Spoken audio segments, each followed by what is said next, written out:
Welcome student, मैं आज आप लोगों को वेलकम करता हूँ अपनी नई वीडियो के अंदर, जिसके अंदर हम लोग सीखेंगे प्रोग्रामिंग के अंदर। अब हमारे पास, जैसा कि फर्स्ट चैप्टर मैंने आप लोगों को दिखाया था, अपना ब्लैक बोर्ड पे समझाया था, लेकिन ये सेकंड चैप्टर के अंदर हम लोग यहाँ पर समझेंगे। तो अच्छा जी, तो इंट्रोडक्शन के अंदर हम ये देख लेते हैं कि सबसे पहले computer program is a set of instruction. Computer program basically होता क्या है। इंट्रोडक्शन में यहाँ पे प्रोग्रामिंग है बेसिकली, तो कंप्यूटर प्रोग्राम बेसिकली क्या होता है ये हम बता देते हैं कि कंप्यूटर प्रोग्राम एक ऐसा प्रोग्राम होता है जिसके ज़रिए हम कंप्यूटर को गाइड करते हैं, यानी कि एक स्टेप बाय स्टेप इंस्ट्रक्शन दे देते हैं कंप्यूटर को कि क्या करना है और क्या नहीं करना। तो अब हमारे पास ये हो जाता है, कंप्यूटर प्रोग्राम के अंदर एक इंस्ट्रक्शन दी जाती है, जैसे कि मैं बता चुका हूँ। उसके अलावा इंपॉर्टेंट टॉपिक ये है सिंटेक्स का। सिंटेक्स क्या होता है किसी भी प्रोग्राम का। भाई किसी भी मैसेज या कोई भी कोड लिखने या कोई भी मैसेज लिखने या टाइप करने या उसको प्रिंट कराने या उसको फीड कराने के लिए जिन सिंबल्स और कोड्स का इस्तेमाल किया जाता है वो किसी भी प्रोग्रामिंग लैंग्वेज के सिंटेक्स होते हैं। यानी कि जैसे कि हमारे पास यहाँ पे सी प्लस प्लस है, तो इसके अंदर सिंटेक्स क्या है, ये सी आउट और ये जो दो ये एक सेमीकोलन बना हुआ है, दो इन्वर्टेड कॉमास बने हुए हैं, इसके जो बीच का जो लिखा हुआ है ये हेलो वर्ल्ड, ये है आपके पास असल मैसेज। और बाकी सी आउट का मतलब होता है प्रिंट कराओ, यानी प्रिंट कराओ यानी प्रोग्राम में ये चीज़ लिखी हुई आनी चाहिए। प्रिंट कराने का मतलब ये है। उसके अलावा हमारे पास ये ग्रेटर देन के साइन होते हैं सी आउट करने के लिए, और यानी सी आउट लिखने के बाद ग्रेटर देन के साइन बनाएंगे आप लोग, यानी कोई भी चीज़ प्रिंट कराने के लिए ये हमारे पास सी आउट लिखते हैं, उसके बाद ग्रेटर देन के साइन बनाते हैं, उसके बाद ये जो असल मैसेज होता है हमारा, यानी कि जो चीज़ हमने प्रिंट करानी होती है वो लिख लेते हैं, जैसे कि यहाँ पे हेलो वर्ल्ड लिखवा दिया। अब इसके अलावा हमारे पास क्लासिफिकेशन आ जाती है कंप्यूटर प्रोग्राम की। तो कंप्यूटर प्रोग्राम किन किन लैंग्वेजेस में, एक लो लेवल लैंग्वेज में बने हुए प्रोग्राम होते हैं, मिडिल लेवल लैंग्वेज और हाई लेवल लैंग्वेज। यहाँ पर हमारी बुक में तो मेनली हाई लेवल लैंग्वेज ही पढ़ाई हुई है, जो कि सी प्लस प्लस है। तो लो लेवल लैंग्वेज के अंदर अब हमारे पास क्या आ जाता है, आपके पास लो लेवल लैंग्वेज प्रोग्राम एक वो प्रोग्राम होता है, यानी ज़ीरो और वन के ऊपर वो डिपेंड करने वाला प्रोग्राम होता है। ज़ीरो और वन के ऊपर डिपेंड करता है लो लेवल लैंग्वेज का प्रोग्राम। तो ज़ीरो और वन के ऊपर डिपेंड करता है, यानी कि वो लैंग्वेज होती है लो लेवल लैंग्वेज जो कंप्यूटर को समझ में आती है। अब बेसिकली अगर आप लोगों के जहनों में ये सवाल उठ रहा होगा कि भाई हम लोग तो जो प्रोग्राम लिखते हैं वो दूसरी यानी कि चीज़ों में होता है, यानी कि हम लोग तो नॉर्मली कोड लिख रहे होते हैं, तो वो तो ज़ीरो वन नहीं होता, तो कंप्यूटर को कैसे समझ में आता है भाई। तो हमारे पास जिस चीज़ के ऊपर हम लोग लिख रहे होते हैं वो बेसिकली कंपाइलर कहलाता है। हम आगे इंशाल्लाह ताला पढ़ेंगे उसको। तो कंपाइलर ये काम करता है कि आपके कोड को वो कंप्यूटर की लैंग्वेज में कन्वर्ट करता है और फिर कंप्यूटर को जाके बोलता है कि भाई ये आपके यूज़र ने आपसे बात बोली है, तो फिर कंप्यूटर उसके ऊपर प्रोसेसिंग करता है। फिर वो प्रोसेसिंग करने के बाद वापस उस कंपाइलर को देता है, और कंपाइलर जो है ना हमें अपनी लैंग्वेज में हमारे सामने स्क्रीन पर शो करता है, यानी डिस्प्ले करता है। अब लो लेवल लैंग्वेज के बाद आती है आपके पास मशीन लैंग्वेज, यानी machine language low level language ही होती है बेसिकली। तो अब असेंबली लैंग्वेज आ जाती है। असेंबली लैंग्वेज क्या होती है अब ये समझ लेते हैं। असेंबली लैंग्वेज ज़ीरो और वन की प्रोग्रामिंग नहीं होती है, लेकिन अच्छा जी, तो हम लोग असेंबली लैंग्वेज के ऊपर थे। तो असेंबली लैंग्वेज का प्रोग्राम वो प्रोग्राम होता है जिसके अंदर ज़ीरो और वन तो नहीं होते, लेकिन इस प्रोग्राम के अंदर हमारे पास सिंबल्स होते हैं, यानी कि नॉर्मल इंग्लिश लैंग्वेज के भी कुछ वर्ड्स होते हैं, लेकिन बहुत ज़्यादा नहीं होते। इसके अंदर अपने सिंबल्स होते हैं, कुछ कोड्स होते हैं, और उसके अलावा इस तरह की ये लैंग्वेज होती है असेंबली लैंग्वेज। तो अब आ जाते हैं हम लोग दूसरी लैंग्वेज यानी मिडिल लेवल लैंग्वेज में। तो मिडिल लेवल लैंग्वेज जी, यहाँ पे मिडिल लेवल लैंग्वेज का जो है ना थोड़ा बहुत इंट्रो दिया हुआ है, क्योंकि मिडिल लेवल लैंग्वेज जो है ना पहले के टाइम पर जो है ना इन्वेंट हुई थी। तो वो जो है ना बेसिकली एज अ कंपाइलर काम करती थी, यानी कि कुछ जो है ना वो यूज़र और मशीन लैंग्वेज के दरमियान जो है ना एक दूसरे को ट्रांसलेटर का काम करती थी। वो समझाती थी, जैसे यूज़र से कुछ इनपुट लेके और मशीन लैंग्वेज यानी कंप्यूटर को समझाती थी, और फिर उसके बाद वो रिटर्न आ जाती, यानी कि उसको जो कंप्यूटर आंसर करके देता था फिर उसको वो यूज़र की लैंग्वेज में कन्वर्ट कर देती, यानी कि इंग्लिश में, या जिस यूज़र जिस लैंग्वेज में भी कोड कर रहा है नॉर्मल इंग्लिश में ही होता है, तो उसको उस लैंग्वेज में कन्वर्ट कर देती थी। अब हमारे पास सबसे इंपॉर्टेंट आ जाती है हाई लेवल लैंग्वेज। तो हाई लेवल लैंग्वेज क्या होती है अब हम ये देख लेते हैं। हाई लेवल लैंग्वेज के अंदर हम लोग, अच्छा जी, तो अब हम आ जाते हैं हाई लेवल लैंग्वेज के ऊपर। हाई लेवल लैंग्वेज यानी कि ये हाई लेवल लैंग्वेज की तरफ हम आ गए। तो हाई लेवल लैंग्वेज के अंदर होता ये है कि हमारे पास जो है ना एक इस तरह की प्रोग्रामिंग के अंदर जो है हाई लेवल लैंग्वेज जो है ना एक बहुत बड़ी तब्दीली लेके आ गई है।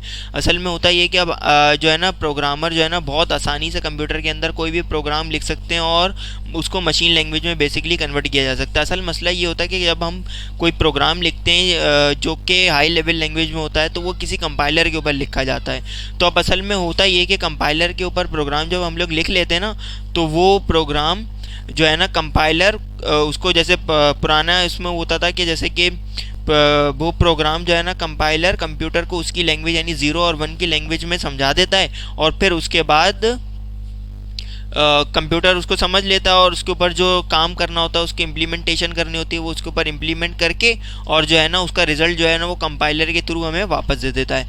तो इस तरह ये हाई लेवल लैंग्वेज के प्रोग्राम काम करते हैं। अब एडवांटेज क्या होते हैं हाई लेवल लैंग्वेज के? High level language easy to write, जैसे कि मैंने आप लोगों को पहले बताया कि आराम से इसको लिखा जा सकता है, पढ़ा जा सकता है और इसको maintain is written in English like English के वर्ड्स में इसको आराम से अपनी नेटिव लैंग्वेज में इसको आराम से लिखा जाता है। ये जो है ना हाई लो लेवल लैंग्वेज के बिल्कुल जो है ना अपोजिट होती है। जिस तरह लो लेवल लैंग्वेज मशीन लैंग्वेज होती थी उसको बड़ी मुश्किलों से लिखा जा सकता था।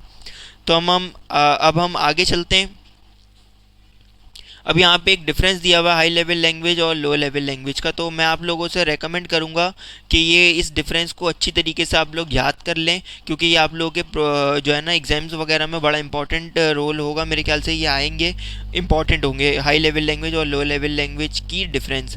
अब हम इसको सबसे पहले पढ़ लेते हैं हाई लेवल लैंग्वेज और लो लेवल लैंग्वेज में डिफरेंस क्या होता है। इट इज़ मशीनरी फ्रेंडली और लैंग्वेज और computer understand the which is represent 0 और 1। अच्छा जी, इसमें होता ये कि ये जो है मशीन के लिए तो फ्रेंडली होता है काफ़ी और इसमें जो है ना हमारे पास 0 और 1 की लैंग्वेज होती है, मशीन इसको आराम से समझ लेती है। अब हाई लेवल लैंग्वेज के अंदर इसका क्या होता है, इसका अपोजिट होता है। ये जो है ना इंसानों के बहुत आराम से समझ में आ जाता है, जिसके अंदर इंग्लिश वर्ड्स वगैरह होते हैं तो इसलिए इंसानों को बहुत आराम से समझ में आ जाता है। अब हमारे पास आ जाता है it requires assemble to convert the assembly code into a machine. ये जो है ना असेंबलर बेसिकली इसको एक चाहिए होता है जो कि कंपाइलर होता है असेंबली लैंग्वेज का, अगर उसको कंपाइलर बोला जाए तो गलत नहीं होगा। तो असेंबलर के ज़रिए जो है ना मशीन कोड को असेंबली लैंग्वेज को कन्वर्ट किया जाता है मशीन कोड के अंदर। अच्छा जी, अगर हम लोग इस तरफ आ जाते हैं हाई लेवल लैंग्वेज की तरफ, तो इट रिक्वायर्ड अ कंपाइलर और interpreter to convert the high level language instruction to machine code. अच्छा जी, इसको जैसा कि मैंने आप लोगों को पहले ही बताया था इसको कंपाइलर या इंटरप्रेटर की ज़रूरत पड़ती है इसको कन्वर्ट करने के अंदर मशीन लैंग्वेज के अंदर हाई लेवल लैंग्वेज को। अच्छा जी, कंपाइलर क्या होता है? कंपाइलर जो है ना किसी भी प्रोग्राम, जब हम लोग कोई भी प्रोग्राम लिख लेते हैं उसको जब हम लोग रन करते हैं तो कंपाइलर पूरा का पूरा उसको रीड करता है और एकदम से उसका आंसर दे देता है। लेकिन इंटरप्रेटर क्या होता है, वो एक एक लाइन करके रीड करता है और एक एक लाइन करके जो है ना उसको उसका आंसर देता है किसी भी प्रोग्राम का। तो अब हमारे पास आ जाता है one type of a machine code can not run on two machine so it is not a portable language. अच्छा जी, one type of machine code can not run on a machine, यानी कि एक तरह का जो है ना मशीन कोड जो है ना रन नहीं होता मशीन के ऊपर, सो it is not portable language. ये जो है ना एक पोर्टेबल लैंग्वेज नहीं है, यानी कि इसमें अलग अलग किस्म के 0 1 के कॉम्बिनेशन आप कब तक बनाते रहोगे और सोचते रहोगे। अब यहाँ पे high level language code can translate a required machine code and it is portable language. ये एक पोर्टेबल लैंग्वेज है, यानी कि इसके अंदर जो है ना तब्दीली भी की जा सकती है, इसमें एडिशन और सब्ट्रैक्शन भी की जाती है। कुछ नए नए जैसा कि आप लोगों ने देखा होगा, अगर आप लोगों को प्रोग्रामिंग वगैरह या कोडिंग वगैरह से वाकफियत है तो HTML, जैसे कि HTML एक बहुत पुरानी लैंग्वेज है, programming language, hyper text markup language है। तो उसके अंदर होता ये कि जैसे अब HTML 5 चल रही है इस टाइम, या HTML 1 2 3 4 5, यानी कि वर्जन उसके अपग्रेड होते ही चले जा रहे हैं। अच्छा जी, अब हमारे पास it has a direct access to memory. इसके अंदर फ़ायदा ये होता है, ये डायरेक्ट जो है ना लो लेवल लैंग्वेज के भी कुछ फ़ायदे हैं लेकिन ये बहुत जल्दी रन हो जाती है लो लेवल लैंग्वेज। मशीन या हाई लेवल लैंग्वेज को जो है ना कंप्यूटर को टाइम लगता है रन करने के लिए। टाइम इसलिए लगता है, पहले हम लोग प्रोग्राम लिखते हैं, वो प्रोग्राम कंपाइलर उसको ट्रांसलेट करता है मशीन लैंग्वेज में ट्रांसलेट करने के बाद कंप्यूटर तक पहुँचाता है, कंप्यूटर उसकी प्रोसेसिंग करता है, प्रोसेसिंग करने के बाद वापस वो कंपाइलर को देता है, कंपाइलर फिर हमारी लैंग्वेज में कन्वर्ट करता है, फिर हम तक प्रोग्राम पहुंचता है। तो इस तरह हमारे पास रिजल्ट लेट आता है। लेकिन मशीन लैंग्वेज में क्योंकि कंपाइलर की ज़रूरत ही नहीं होती लो लेवल लैंग्वेज में, तो वो डायरेक्ट जैसे हम प्रोग्राम लिखते हैं तो फ़ौरन जो है ना उसको कंप्यूटर जो है ना प्रोग्राम को फ़ौरन रन करके और उसका जो है ना रिजल्ट हमें दे देता है। इसमें भी यही बात बताई हुई, it has direct access to a memory, it is less memory effective, यानी कि जो है ना ये मेमोरी भी बहुत कम ज़्यादा लेता है, और इसके अलावा जो मेमोरी इफेक्टिव यानी कि बहुत ज़्यादा मेमोरी भी लेता है। और इसके अलावा हमारे पास अब क्या आता है, coding and maintenance are not easy in a lower level language. Coding और मेंटेनेंस जो है ना इजी नहीं होती थी लो लेवल लैंग्वेज में, यानी कि 0101 के कोड आप कब तक लिखते रहोगे, तो उसमें मेंटेनेंस और कोडिंग जो है ना बिल्कुल, जैसा कि हम लोग पहले भी बात कर चुके हैं, बिल्कुल भी आसान नहीं थी। और coding and maintenance are easier in high level language, यानी कि कोडिंग बहुत आसान है, ह्यूमन अंडरस्टैंडेबल लैंग्वेज होती है जो है हाई लेवल लैंग्वेज। और उसके बाद जो है ना मेंटेनेंस, जैसे कि मैं आप लोगों को पहले भी एक एग्जांपल दे चुका हूँ, HTML या दूसरी भी जो प्रोग्रामिंग लैंग्वेजेस हैं वो अपग्रेड मुसलसल हो रही हैं, तो इसका मतलब यानी कि उसके अंदर मेंटेनेंस बहुत आराम से की जाती है कि नए नए उसमें कोड या नए नए वर्ड जो है ना जनरेट हो जाते हैं। तो अब हम आ जाते हैं अपने नेक्स्ट टॉपिक की तरफ, ट्रांसलेटर। ट्रांसलेटर क्या होता है? अब ट्रांसलेटर बेसिकली क्या होता है, computer only understand machine code binary, यानी कि कंप्यूटर जो है ना, जैसे मैंने आप लोगों को पहले बताया कि सिर्फ और सिर्फ मशीन कोड ही अंडरस्टैंड करता है जो कि बाइनरी में होगा। This code difficult to read, ये कोड जो है ना बड़ा मुश्किल होता है रीड करना और राइट करना, मेंटेन करना, जैसे कि हम लोग पहले भी पढ़ चुके हैं। Programmer prefer to use variety of high and low level programming language. Programmer जो होते हैं, प्रोग्राम लिखने वाले लोग, वो जो है ना अलग अलग किस्म की हाई लेवल और लो लेवल लैंग्वेजेस का इस्तेमाल करते हैं प्रोग्राम लिखने के लिए। जैसा कि आप लोग यहाँ पर भी देख रहे हैं कि ये ट्रांसलेटर ऐसा काम करता है, हम लोग इस तरह का एक कोड लिख लेते हैं, जिसको जो है ना